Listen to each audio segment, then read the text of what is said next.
उसके बाद में कच्छप रूप भगवान ने धारण किया। समुद्र मंथन हुआ। समुद्र मंथन से 14 रत्न निकले।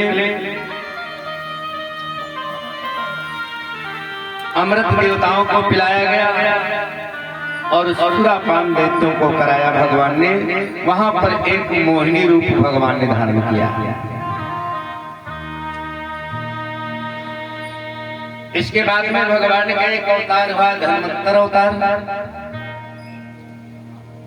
वैदिक स्वरूप अवतार हुआ, जो आज धरातल पर हम सभी लोग डॉक्टर साहब के नाम से जानते हैं, वैदिक रूप में जानते हैं। भगवान का दूसरा स्वरूप डॉक्टर को मानते हैं कि भगवान के दूसरे रूप में डॉक्टर है। वैद्य हुआ, धनवंतर महाराज का अवतार हुआ। उसके बाद में नरसिंह अवतार हुआ, तो हिरण्यकश्यप का वध करके प्रहलाद की रक्षा की। प्रहलाद को हिरण्यकश्यप ने बड़ी यातनाएं दी और बहुत सताया, और फिर भगवान को सहन न हुआ तो भगवान नरसिंह रूप धारण करके प्रहलाद की रक्षा करके और नरसिंह का उद्धार किया, हिरण्यकश्यप का उद्धार किया। तो ऐसे भगवान के अनन्य रूप हैं। अनन्य रूपों में भगवान अवतरित होकर के अपनी लीला करके धराधाम शेष धाम गमन होते हैं। अनेक रूप हैं, अनेक स्वरूप हैं, लेकिन इस धराधाम पर आकर के ये आंशिक रूप। उसके बाद वामन अवतार हुआ, फिर परशुराम अवतार हुआ, और परशुराम के बाद में वेदव्यास का अवतार हुआ। वेदव्यास ने 18 प्राण, 6 शास्त्र इत्यादि हमारे जीवन में सुमार्ग हो, जिससे नाना प्रकार के पुराणों की रचना की। हम उनको पढ़ करके अपने सुगम रास्ता को अपनाते हैं। वेदव्यास के बाद में जो अवतार हुआ वो त्रेता में श्री राम का अवतार। हम आज आप सब लोगों के समक्ष श्री राम के अवतार की चर्चा करेंगे। राम और कृष्ण के एक अवतार ऐसे हैं जो हमारे जीवन के प्रेरणादायक हैं। राम के चरित्र को पढ़ करके, चरित्रण करके अपने जीवन में राम ने क्या अपनाया, क्या नहीं अपनाया, कैसे रहे, उनके पद चिन्हों पर चलने का प्रयास हम सब मानव में करते हैं तो हमारा जीवन धन्य हो जाएगा। राम का चरित्र मर्यादित चरित्र है। राम का चरित्र हमारे जीवन में सर्वोपरि है। राम का चरित्र हमें जीने की कला सिखाता है कि संसार में मनुष्य योनि अगर प्राप्त है तो संसार में कैसे जिया जाता है। गृहस्थ में सुराम ने करके दिखाया है, कैसे भाई भाई में प्रेम हो, ये राम जी मानस में बताया। राम लक्ष्मण भरत शत्रुघ्न में अपार प्रेम, अपार प्रेम।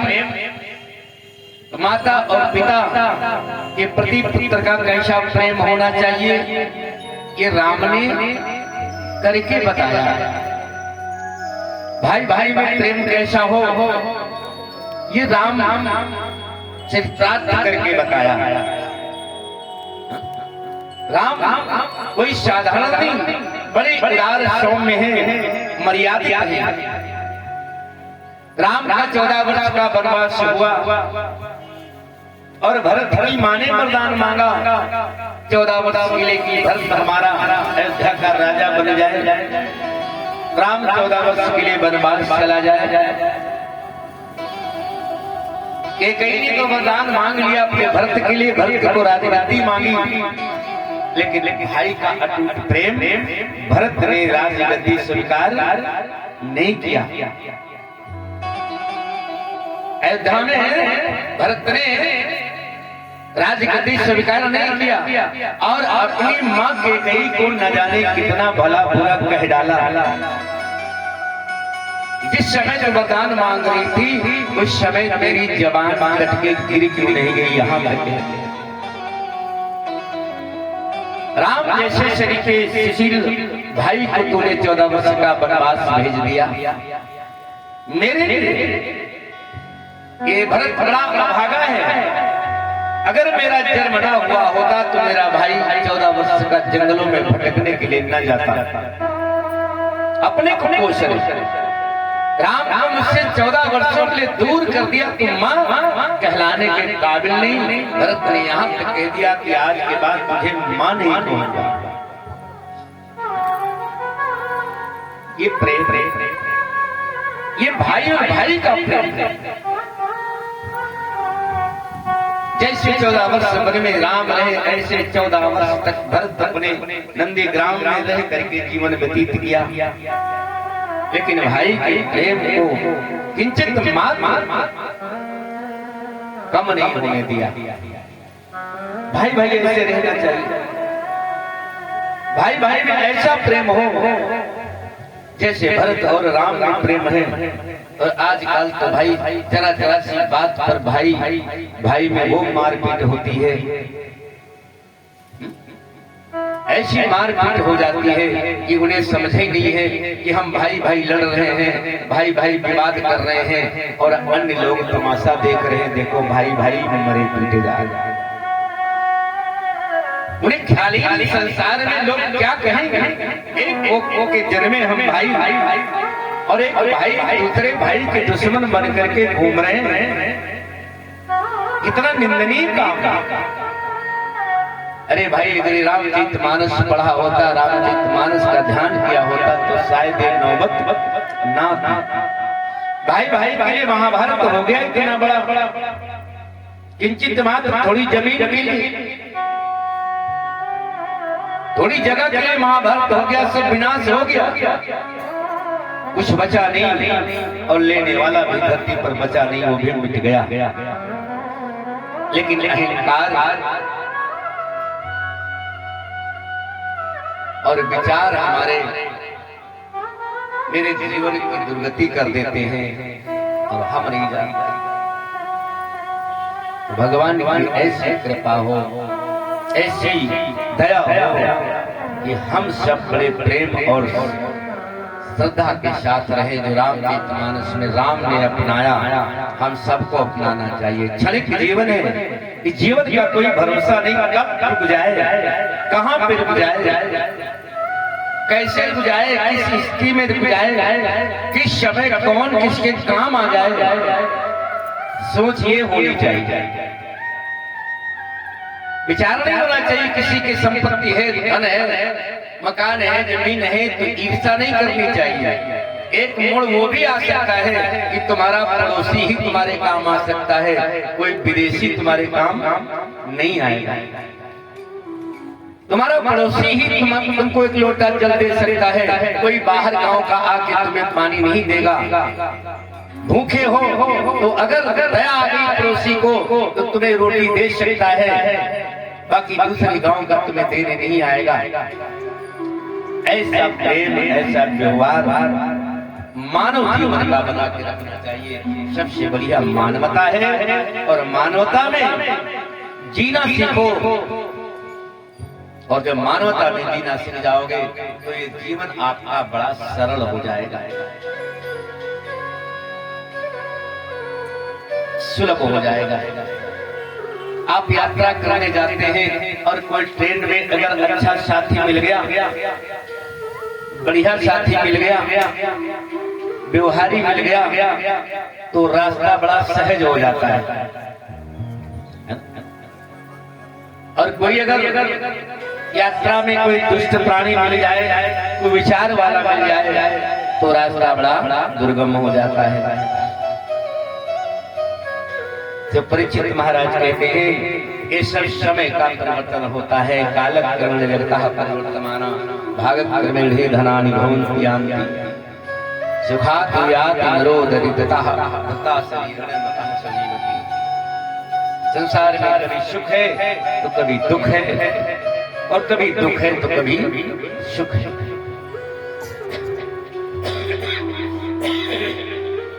लेकिन सुख और दुख केवल हमारे कर्मों का फल है और किसी का फल नहीं है। न कोई किसी को दुख देने वाला है, ना तो कोई किसी को सुख देने वाला है, और ना तो कोई किसी को कुछ कहने वाला है। सब अपने अपने कर्म के अनुसार हम भोग रहे हैं। न तुम्हारे पुत्र का दोष है जो पुत्र तुम्हें मार रहा है, ना तुम्हारे बहू का दोष है जो तुम्हें रोटी नहीं दे रही है, ना तुम्हारे पड़ोसी का दोष है जो तुम्हें सता रहा है। ये सब तुम्हारे कर्मों का फल अपने आप मिलता है। जिस पन में जैसा कर्म किया है उसी पन में भगवान तुम्हें लिस्ट पकड़ा देते हैं। अब ये देखो और भोगो। कोई साथ देने वाला नहीं है। पीड़ा हो रही, दर्द हो रही तो घर वाले तुम्हें दवा दे देंगे, लेकिन कहो तुम्हारा दर्द बांट ले तो ये नहीं बांट सकते। वो तुम्हीं को ही झेलना पड़ेगा। इसलिए इस संसार में ना तो कोई किसी का है, और ना तो हुआ है और ना होगा। ये सब स्वार्थ का नाता है। एक दूसरे से जब तक स्वार्थ है तब तक तुम्हारी सेवा है, और जिस दिन शरीर निष्क्रिय हो गया तुम्हारी सेवा अपने आप बंद हो जाएगी। चाहे माँ हो या बाप हो या पति हो या पत्नी हो, जिस दिन तुम्हारी मशीन गड़बड़ हुई उसी दिन से तुम्हारा हर काम बंद हो जाएगा। बस केवल एक का सहारा रहेगा, वो परमात्मा। उसके अलावा जीवन को कोई निर्वाह कर नहीं सकता। मरने के बाद तुम्हें घर से बाहर निकाल के शमशान में फूंक देते हैं लोग। काहे का प्रेम, काहे का प्यार। जिस शरीर से इतना प्रेम और इतना प्यार लोग करते हैं, उसी शरीर को 1 घंटे में निकाल के बाहर कर देते। ले जाओ इसे।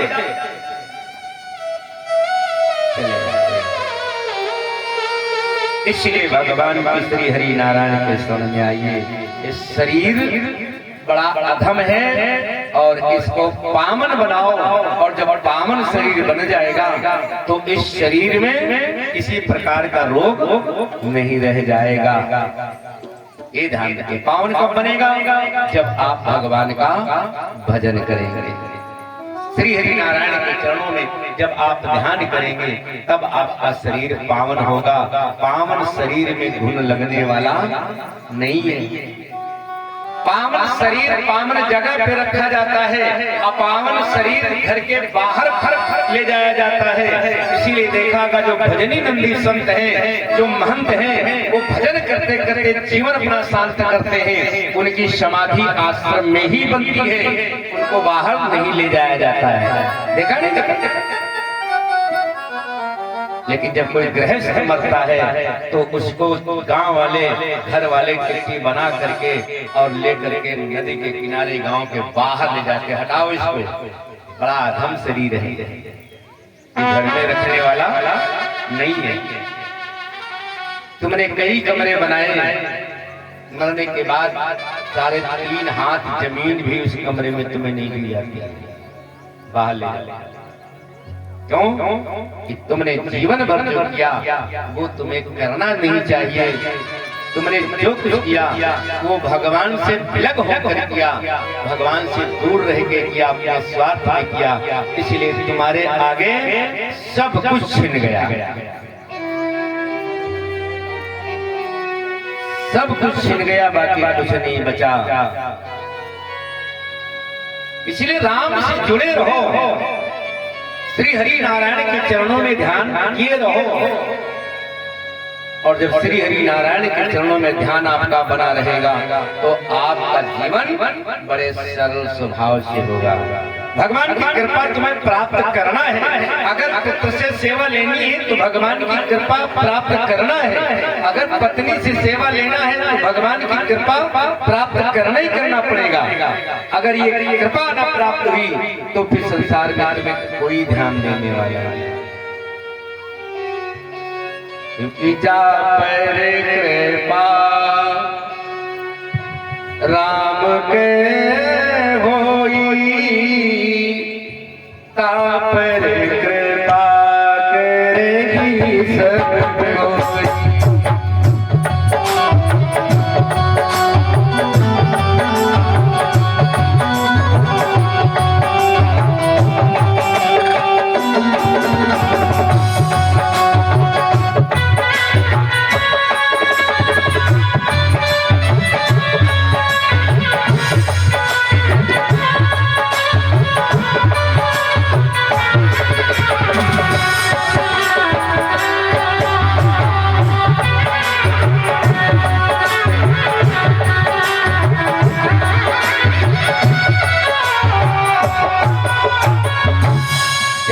कृपा भगवान की कृपा अगर तुम पर हो जाए ना तो परिवार वालों की जरा सी मन में विचार नहीं आ सकता कि हम पिता की सेवा न करें।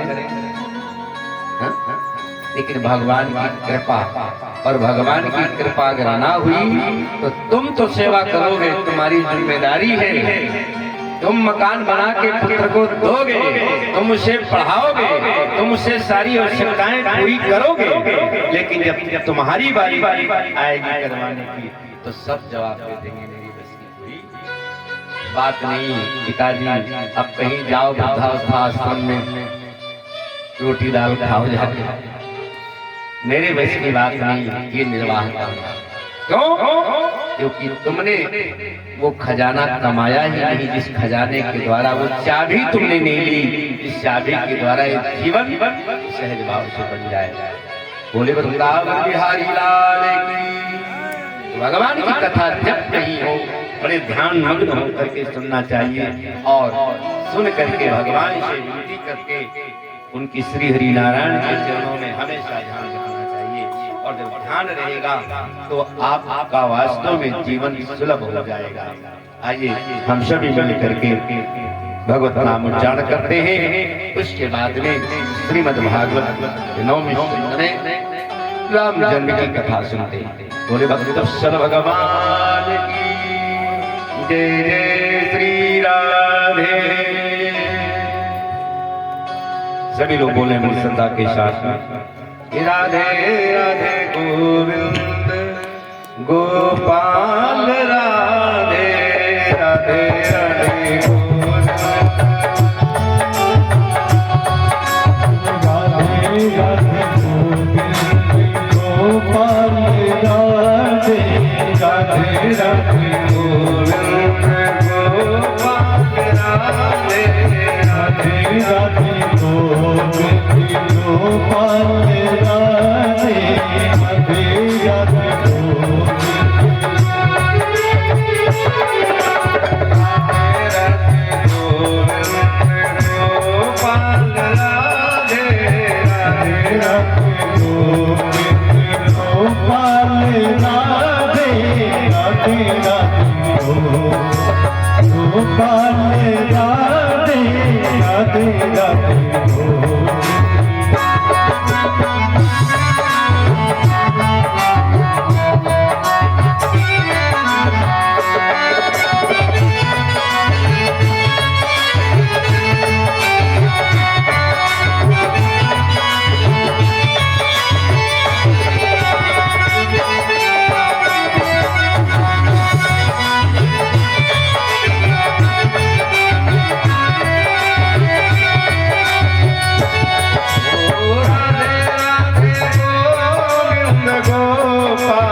राधे राधे गोविंद गोपाल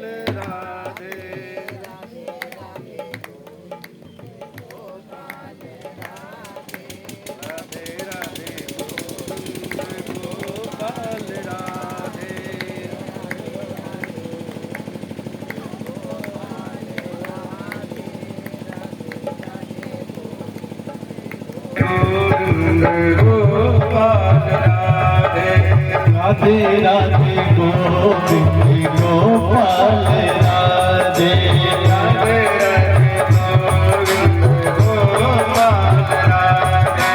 राधे राधे गोविंद गोपाल राधे राधे गोपाल राधे राधे राधे गोविंद गोपाल राधे राधे राधे गोपाल राधे राधे राधे गोविंद गोपाल राधे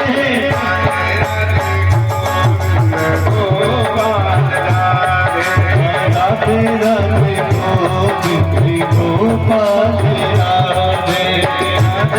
राधे गोविंद गोपाल राधे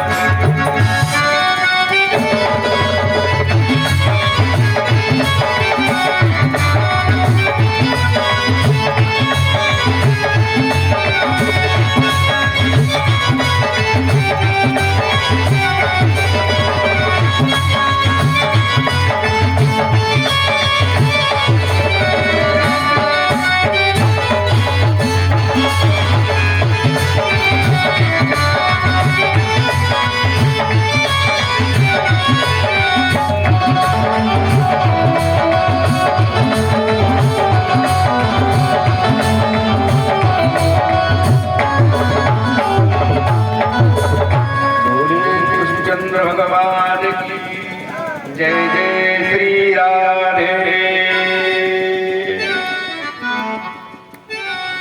बहुत गई थोड़ी गई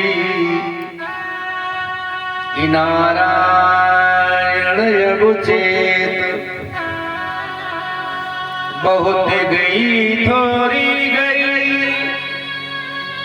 कि नारायण अवचेत, काल चिड़ैया चुन रही निश दिन आयु खेत।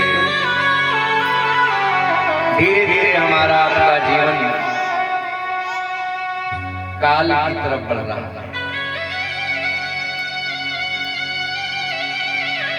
काल रूपी चिड़िया इस आयु को धीरे धीरे चुन रही है, खा रही है। इसलिए श्री हरि नारायण का ध्यान अनुरोध करें और अपनी मुक्ति का मार्ग प्रशस्त करें। परीक्षित महाराज को श्राप है, 7वें दिन तक्षक जीवित होकर के दशेगा। तो परीक्षित को वैराग्य हुआ, गंगा के किनारे अपनी मुक्ति बनाने पहुंच गए।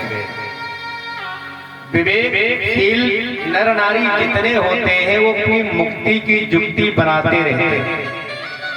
कैसे हमारा कल्याण हो, कैसे हम श्री हरि नारायण के धाम तक पहुंचे। और 7 दिन का ही समय हम लोगों के पास है, कोई परीक्षित नहीं, हम सभी लोग परीक्षित ही हैं। परीक्षित का मतलब है दूसरे की इच्छा से जीवित रह रहे हैं। जब वो चाहेगा तब मुझे दबोच लेगा। हम अपनी इच्छा से कोई जीवित नहीं है। और मात्र 7 दिन का समय हमारे पास है। 7 दिनों में ही हमें सब कुछ करना है, 7 दिनों में मरना है, 7 दिनों में जीना है, 7 ही दिनों में भक्ति मुक्ति करना है और 7 ही दिनों के अंदर सारी व्यवस्थाएं हो जाएंगी। 7 दिन होते हैं, इतवार, सोमवार, मंगल, बुध, बृहस्पति, शुक्र, शनिवार और फिर इतवार। इन्हीं दिनों में सब कार्य होते हैं। सुख मिलना है तो सोमवार को मिलना है, दुख मिलना है मंगल को मिलना है। इन सब दिनों का ही खेल हमारे जीवन में चल रहा है। जो प्राणी होशियार बनते हैं कि जीवन में कुछ है नहीं, सब कुछ, लेकिन हमारे कवि लोग संत लोग कहते हैं कि बिना भगवान की भक्ति के आपको स्वप्न में भी सुख नहीं मिल सकता है। स्वप्न में भी तुम्हें विश्राम नहीं मिलेगा। और जितने काम भगवान से विलग होकर आप कर रहे हैं, समर्पण का भाव बना के नहीं कर रहे हैं, वो सारे कार्य तुम्हें एक दिन अपने आप छोड़ देंगे और उन्हें छोड़ने पर तुम्हें अपार कष्ट होगा। ये चीज जाग नहीं। बड़ा स्नेह हम परिवार में करते हैं, लेकिन जब परिवार का व्यक्ति हाथ फैला करके विश्राम करता है और अब उठने वाला वो नहीं, थक जाता है जीव चलते चलते करते करते और फिर सो जाता है, जिसे हम कहते हैं मृत्यु को प्राप्त हो गया। पूरा परिवार रोता है, गाता है, सब कुछ करता है। उस समय ये लगता है कि मानो पूरा परिवार भस्म हो जाएगा इनके विरह में। लेकिन क्या ऐसा होता है? होता है। चला गया जाने वाला 1 साल 2 साल 3 साल, उसके बाद फिर उसी घर में नगाड़ा बजते हैं, उसी घर में ढोलक बजती है, उसी घर में दावतें होती हैं, उसी घर में नाच होता है, उसी घर में सब कुछ होता है। क्रम चलता है, इसको कोई बोल नहीं सकता। इसलिए बुद्धिमान वही है जो भगवान के चरणों में ध्यान करता है। अन्यथा कहा बुद्धि बड़ी चतुराई बड़ी, बुद्धि बड़ी चतुराई बड़ी, मन ममता अति से लिपटी है, ज्ञान बड़ो धन धाम बड़ो, ज्ञान बड़ो धन धाम बड़ो, करे तूती बड़ी जग में प्रगति है, गजबाजी द्वार मनुष्य हजार, तमाम द्वार बनाया, तमाम फाटक बनाया, तमाम हाथी घोड़े द्वारे बांधे। बड़ा वैभव है ठाकुर साहब का, पंडित जी का बड़ा जलवा है। लेकिन शास्त्रों ने क्या निंदा कर दी? कहा तो इंद्र समान में कौन घटी है, कहा सो सब विष्णु की भक्ति बिना। जितना आपने बनाया ईशो सब विष्णु की भक्ति बिना, मानो सुंदर नारी की नाक कटी है। ये सब आपका बेकार। जैसे कई प्रकार के व्यंजन बनाओ और उन व्यंजनों में नमक न डालो, चाहे जितना तेल मसाला घी डालो और नमक न डालो तो क्या वो सब्जी अच्छी लगेगी? नहीं अच्छी लगेगी। चाहे जितनी कीमती आप चीज डाल दो, लेकिन बिना नमक कि वो बिल्कुल सूनी लगेगी। इसीलिए हमारे संत कहा करते हैं कि जीवन में परमात्मा के चरणों का ध्यान करना ही बुद्धिमानी है, और उनके चरणों में सन्निहित हो जाना हमारे जीवन का लक्ष्य है। परमात्मा के चरणों में बार बार बंद कर देते हैं।